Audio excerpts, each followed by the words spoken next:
First question is, tell us about your background and experiences and how they have prepared you for a seat on town council.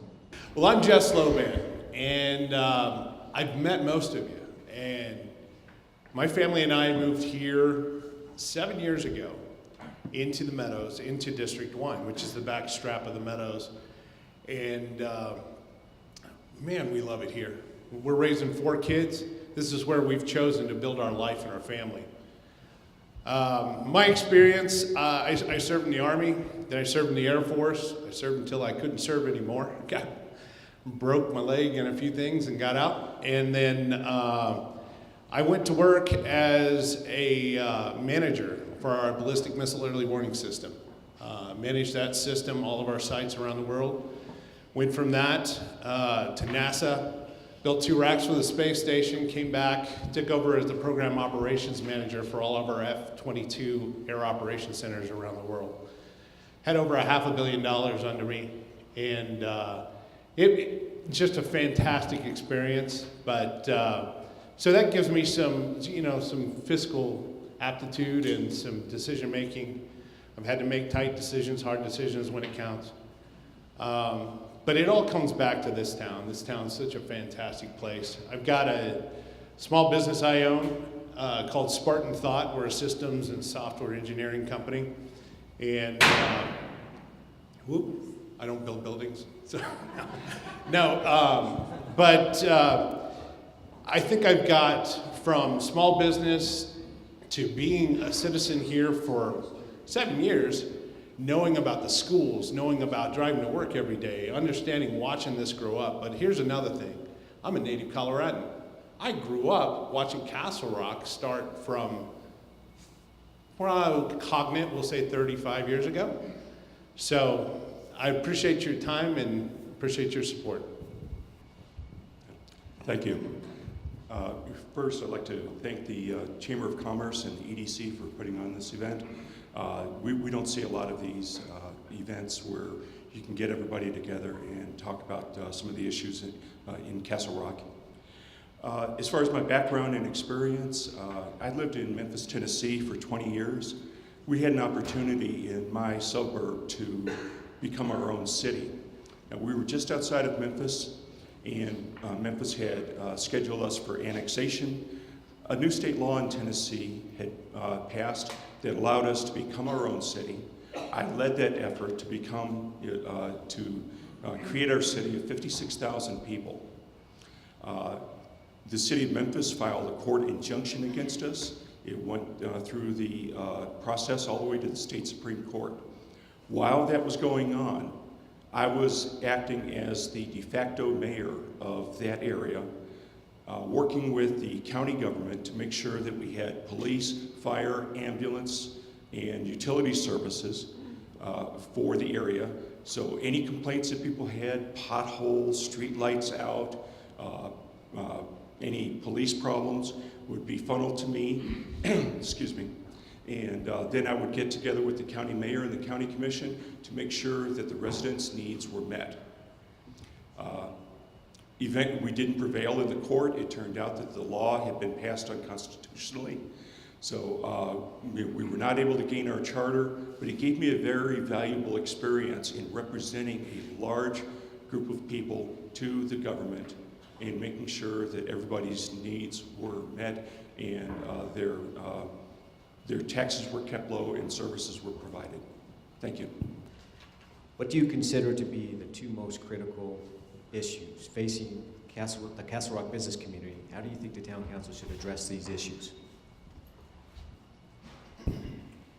All right, lots of good answers. It's hard when you're at the end of the line. So, okay, well, I'm just going to go through what I have here on the sheet. We've got a lot of good growth. We have a lot of new businesses coming in. A lot of those are large chains. And so I focused my answer more on the business specific. We have to preserve our local business, our small business, our downtown, all of those folks that put the sweat and time in and build their business from the ground and are part of this community. And I think that we can do that. We've already started, the town council's already started on an economic development district, and we can also funnel business and people just to come down and experience downtown. The town council has the ability to do events and to drive business down here to expose them to that.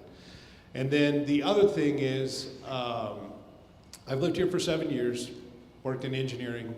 I've never been able to work in Castle Rock. So I've always commuted. I've either commuted down to Springs, all the way out to Schriever Air Force Base for a while, or now I commute. Lots of my clients for my company are up in Denver Tech Center. And I think that it's on town council to be able to engage the right kind of employers and to attract the right kind of folks that can come in and provide incomes for the folks that live here. And it does several different things. It reduces our dependency on the infrastructure. It reduces risk for the individuals going to work every day, and it also helps us have independence and sustainability to be able to build our own economy that we can actually employ our own. So, thanks.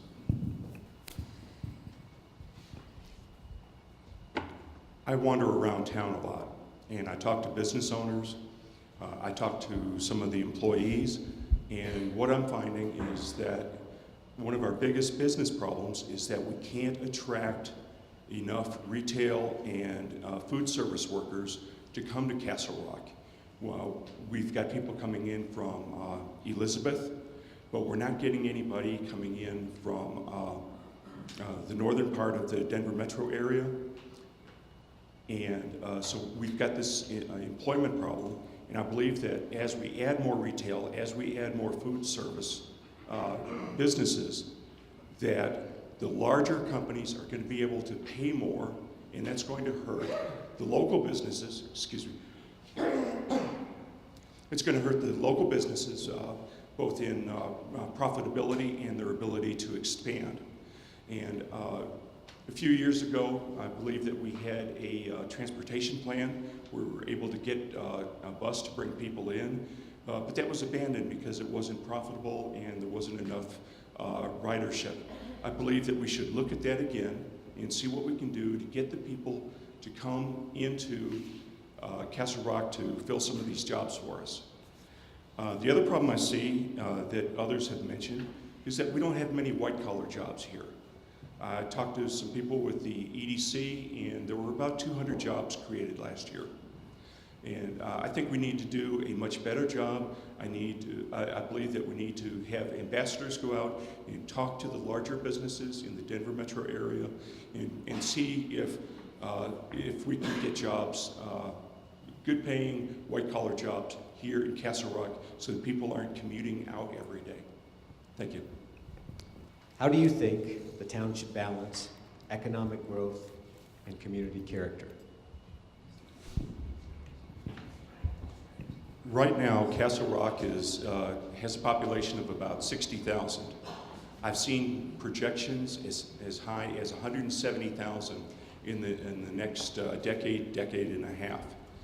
We're already seeing congestion along the I-25 corridor. We're focusing our retail and our activities along Wilcox, along Perry, along Front Street, and it's creating this tremendous congestion problem. As we grow to whatever size we are when we build out, we're going to find that we've created too much congestion.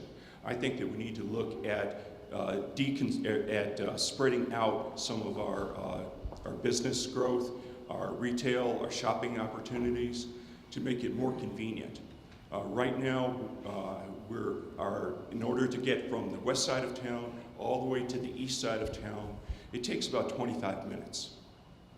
And we're going to lose the business opportunities for the people that live closer to Highway 83. We're going to lose that to Parker. Some of the people in the north part of the Meadows now go to Castle Pines because it's more convenient because of traffic.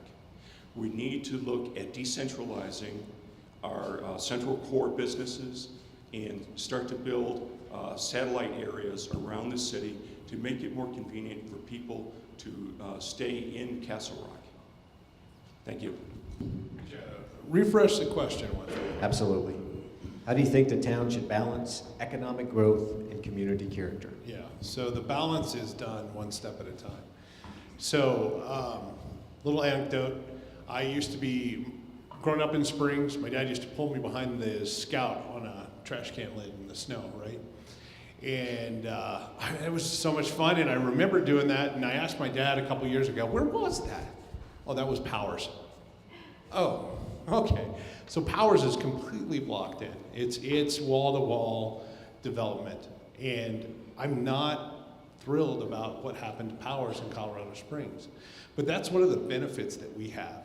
We have past performance, we have past activity that we can look back on and say, look, you know what? This is what they did, and here's what we should do to improve on it.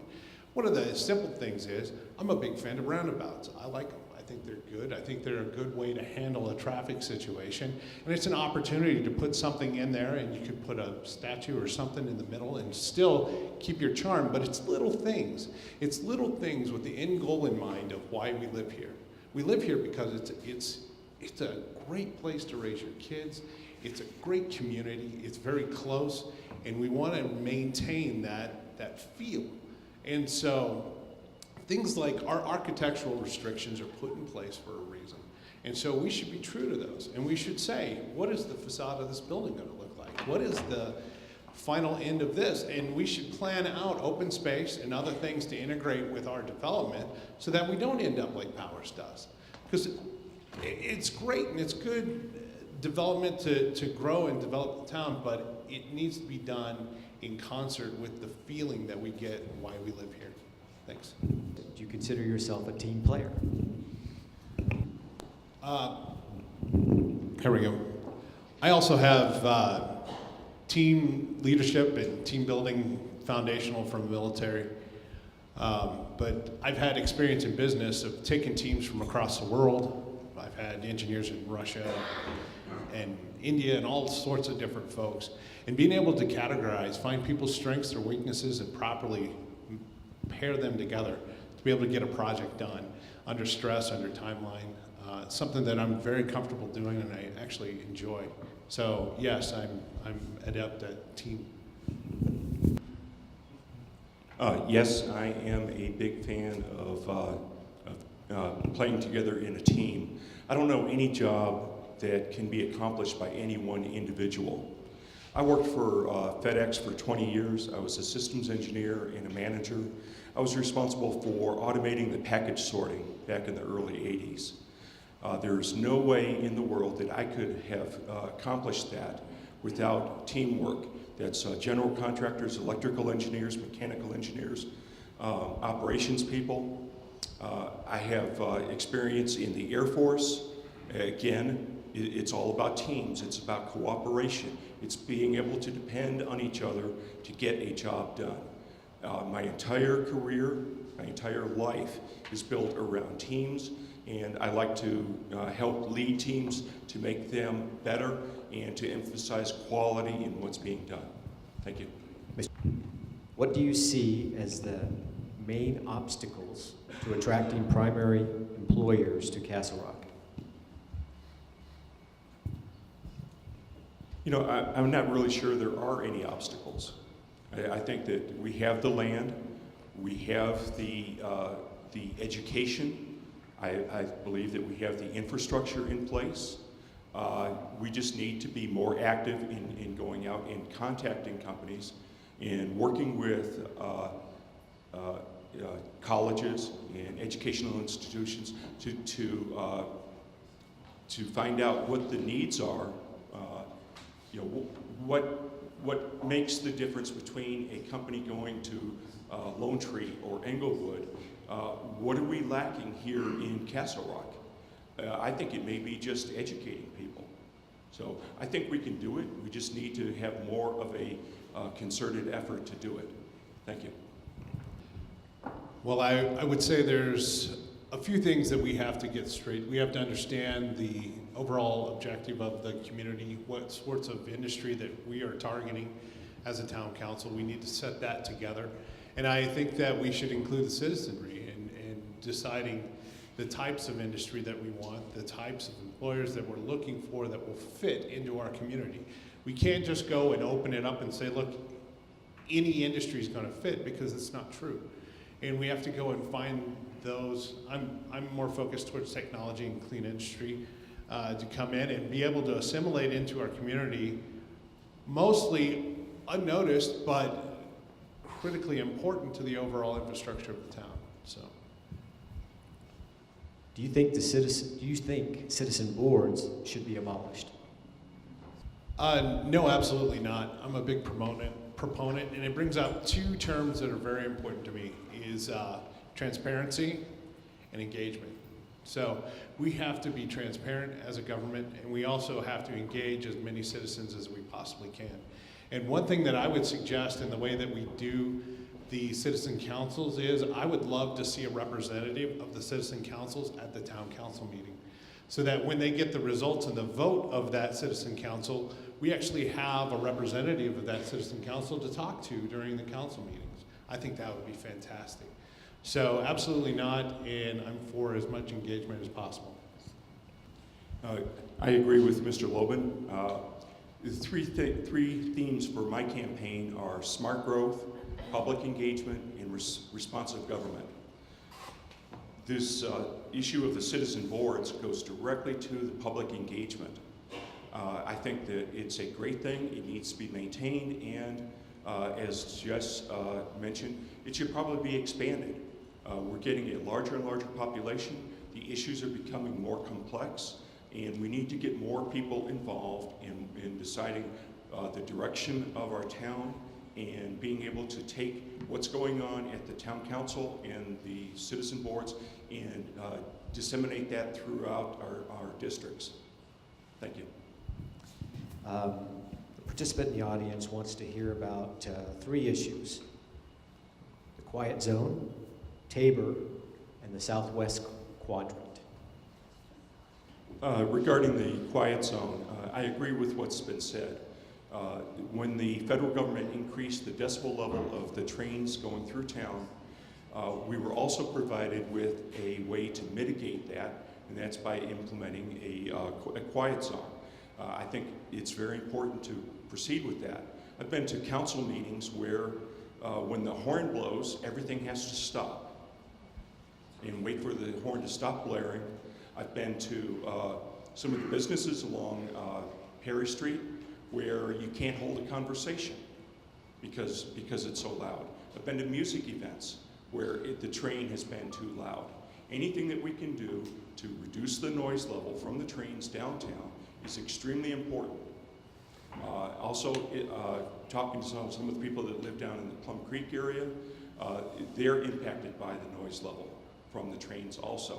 So I think that the quiet zone, safety zone, is very important to the town, and we need to find a way to fund it.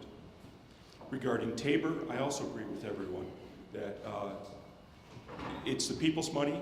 They are the best judge of what to do with any excess revenue, and I'd like to see us do again what we're doing this year. Ask the people what to do with the excess money. Do we refund it, or do we keep it for important projects? Now, there is a problem with refunding the money. We don't know who lives in our town. There's not an accurate way to count the people, so it becomes a problem of distribution. What the town has done this year is decided to give a rebate based on water customers.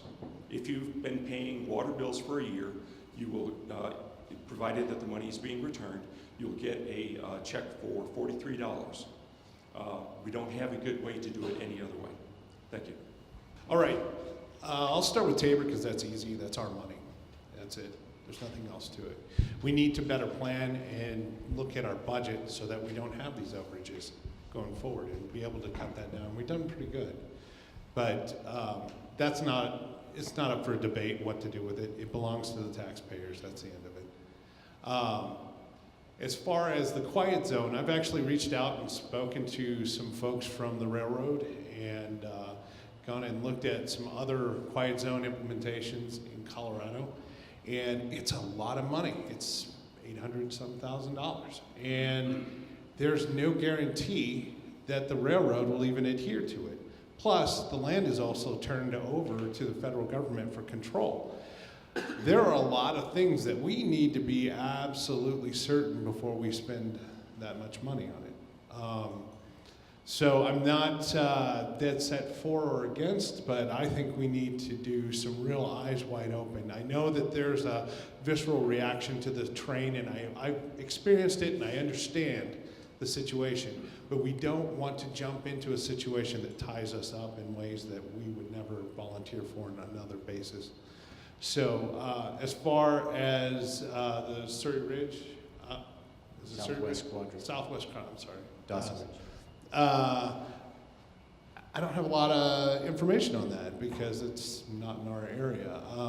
I understand that it's a project that didn't complete.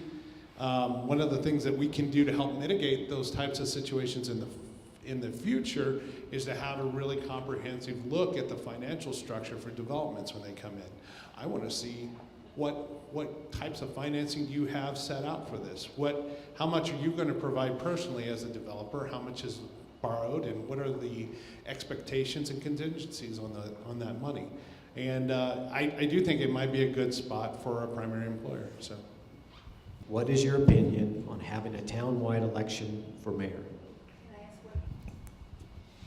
what? I believe that electing a mayor, town-wide, should wait until we have a chance to revise the town charter, to actually define the roles and responsibilities and the powers of a mayor. Right now, we have a system that works. The town council every 2 years elects a new mayor to represent the town and to moderate the work of the board. Under the way we're currently constructed in our charter, that works fine. But I do believe it is time to revise the charter and take a good look at where we're going as a town, and is it time to become a city with a more of a full-time government? Yeah, thank you. So the last question, and I just want to let the person in the audience know that Castle Rock does have a community college presence, and there are efforts in play to expand the community college.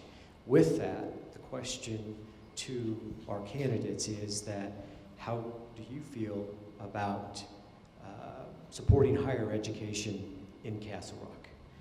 well, I'm excited for this one. So, father of 4 kids, right? And I want to keep them here as much as possible, right? So, absolutely, I support expansion of community college here. But for me, education is not just college. We have trades, and the trades need support. They need engagement. And I want to take, so if we're going to expand our community college, I want to expand and develop the trade industry too. And I want to take all of this and engage our high schools here in Castle Rock. Let's get the kids in their junior and senior years to be able to come out of high school as apprentices. How fantastic would that be? Let them come out with a head start in their associate's degree from the community college. So it's a beginning to start developing that, but this is a huge subject for me, and I'm a very large advocate of education. So, thanks. Mr. Loban, thank you. Mr. Jeanette. Okay, just a quick comment. I am absolutely in favor of anything that we can do to support higher education beyond K through 12 in Castle Rock. I'd like to see a show of hands from the audience. Who knew that we had a community college presence here? Okay, thank you. I didn't know. I don't know who it's affiliated with. I haven't seen it advertised. The only campus I know for Arapahoe is up in Parker.